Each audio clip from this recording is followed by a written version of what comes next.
Alrighty, hey guys, it's Clay here again. I'm back for the February development update.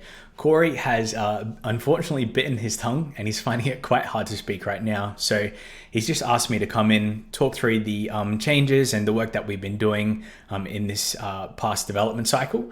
And basically I'm just going to run through it today, okay? Before I jump in, I just want to thank everybody for the feedback and comments on the last YouTube video that we uploaded. We received a ton of positive feedback, a ton of comments that, provoked discussion, and hopefully these changes kind of reflect everything that people have been talking about. The positive feedback, the negative feedback, and basically everything else that's going on should be reflected here today, okay? Just before I start, I'm obviously going to run through a kind of abridged version right now, but the full write-up and the full description on all of these changes will be written on a Basecamp blog, which will be linked down in the description below. So if you find it hard to understand English or follow along, hopefully you can read through this article and it should alleviate any of the questions that you have regarding these changes, okay? So let's jump into it. Basically, there's 5 different things that I want to talk through today. Hopefully you can get through them pretty quickly. The first thing is the gameplay changes. So this is a mixture of the things that were talked about in the proposed changes, as well as things that weren't talked about in the proposed changes. Next, we'll run through some of the Apollo changes that we have. I know a lot of people have been talking and requesting about API and documentation, as well as adding different features to Apollo. So I'll talk about some of those things. I'll talk about where we're at with Themis. And then lastly, I'll talk about the next development cycle, which starts on the 28th of February. First things first, the gameplay changes. Now, as you guys know, we would have suggested previously 4 different ideas to the community, and we basically said, here are the ideas. We want to talk about some of the discussion and feedback and what people think, and you guys provided so much great feedback, some maths and some other things for us to explore, and this is basically where we ended up. So if you remember, the 4 changes before were flipping the bloodline cooldowns, adding cooldowns for adults, adding variable energy to the newborn Pega, and adding additional Pega to races. Now, one thing that stood out that people were quite upset about was the variable energy, and rightly so, and I'll talk about that in a minute.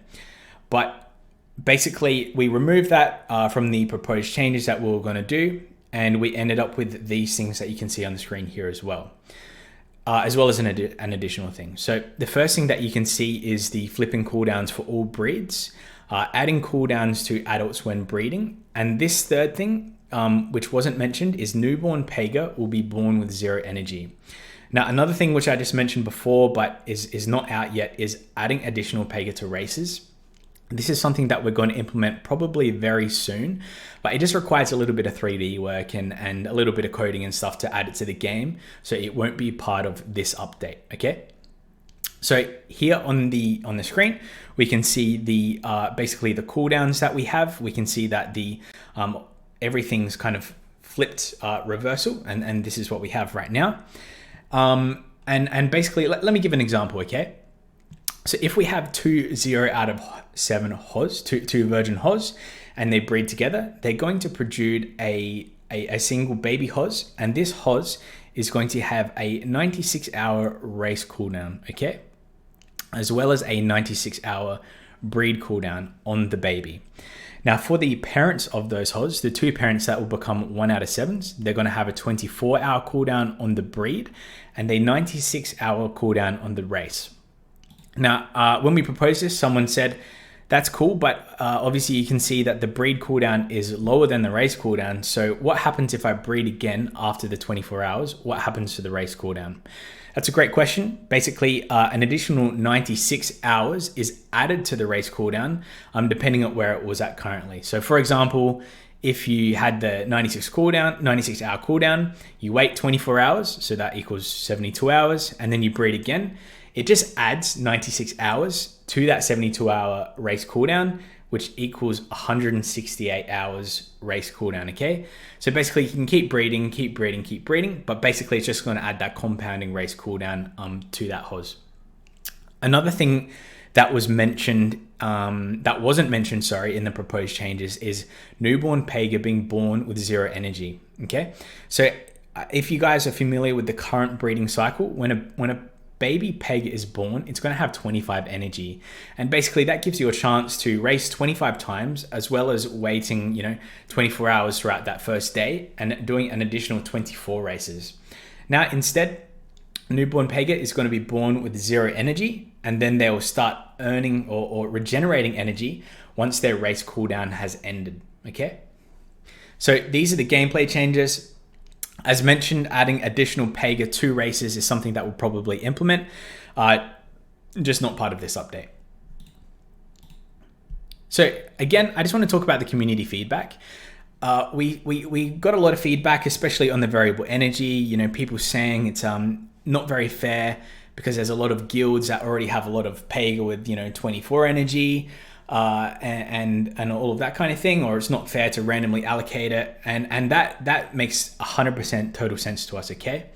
And a lot of additional feedback came back that some people said, what if we limit the number of races that a Pega can do, or what if we the Pega's energy decreases over time, or what about if a 1 out of 7 gets +1 energy, or a 2 out of 7 breed gets +2 energy.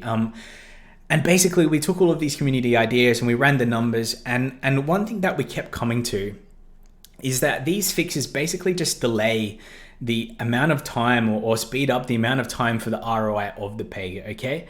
And I know that these things would increase the economy of Viz and the economy of the game, but it doesn't really have much meaning other than impacting the economy. And so going forward for our development strategy, when we look at these gameplay changes that we're going to make in the game, we don't want to just keep applying these band-aids like time after time to kind of slow down the ROI or slow down the Viz mint without having any reason. We want to have reason behind the changes that we make, okay? So for example, if a Pega was to have less energy than a different Pega, maybe this is the offspring of you bred a horse incorrectly, or you use some cheaper horses to breed rather than some thoroughbreds, or something like that.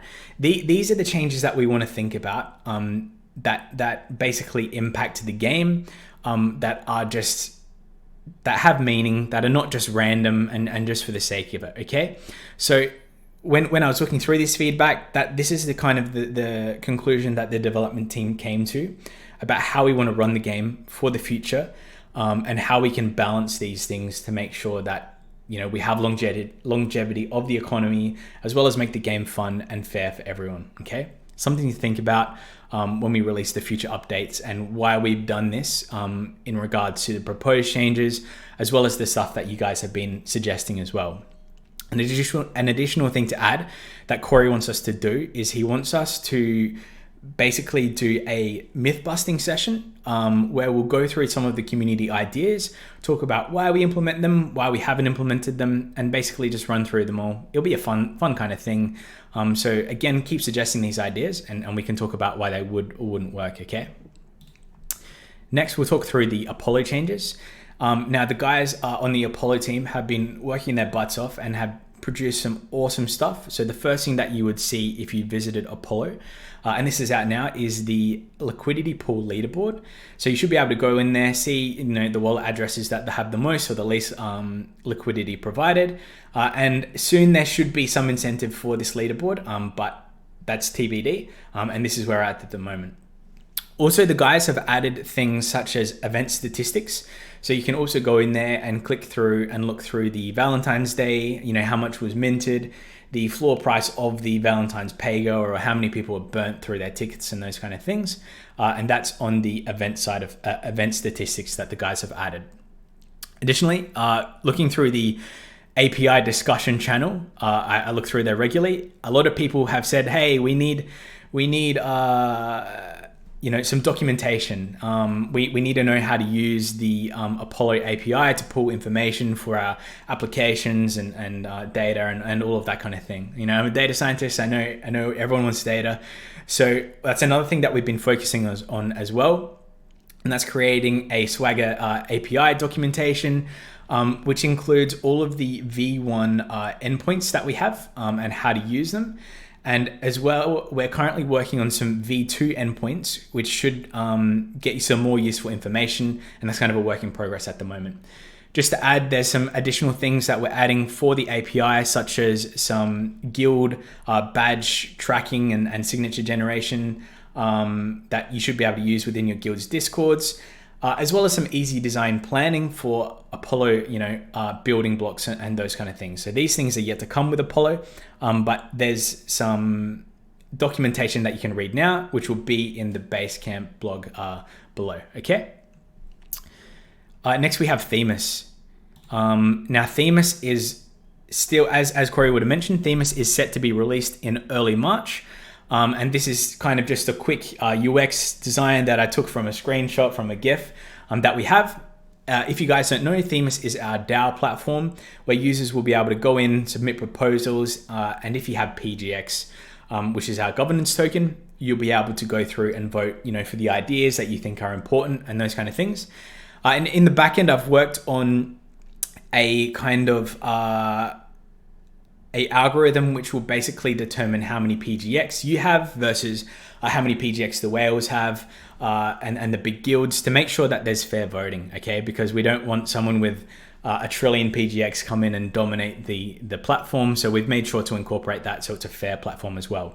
So that's still on set to come out in the coming weeks, and that's Themis. And basically we have the next development cycle. As I said, it starts on the 20th of February. And these are some of the things that we're looking at bringing out. So as I mentioned, we don't have, as mentioned in the roadmap, there is skill-based gameplay like, similar to Mario Kart or something like that for Q3. But obviously that's a while away, and we want to implement some kind of skill-based gameplay before then. So we've been working with the team, sitting down and developing a plan for a intermediate skill-based gameplay, which should come out within the next development cycle, okay? This also includes something like genetics-based breeding, food management, and then apart from the game, we're also working on a guild management platform. We're also talking about a taxing system to increase and stabilize the liquidity pool, as well as talking about satellite and the applications for satellite that we can expand on and provide to you guys to build your own games and applications and tools and those kinds of things. So again, I just want to thank everyone for the feedback, for the suggestions, for the ideas that they provided to us so far. There's a lot more information about this whole development cycle and what we're working on in the Basecamp below. I just want to keep this quick just to go through, just to talk about everything that we're working on, that we have been working on, and that we aim to implement within the next development cycle, okay? My name's Clay. If you want to send me a message, just tag me on Discord at Norris4411 or on Twitter at ClayTradeStuff. Thanks heaps for tuning in, and I'll catch you guys next time.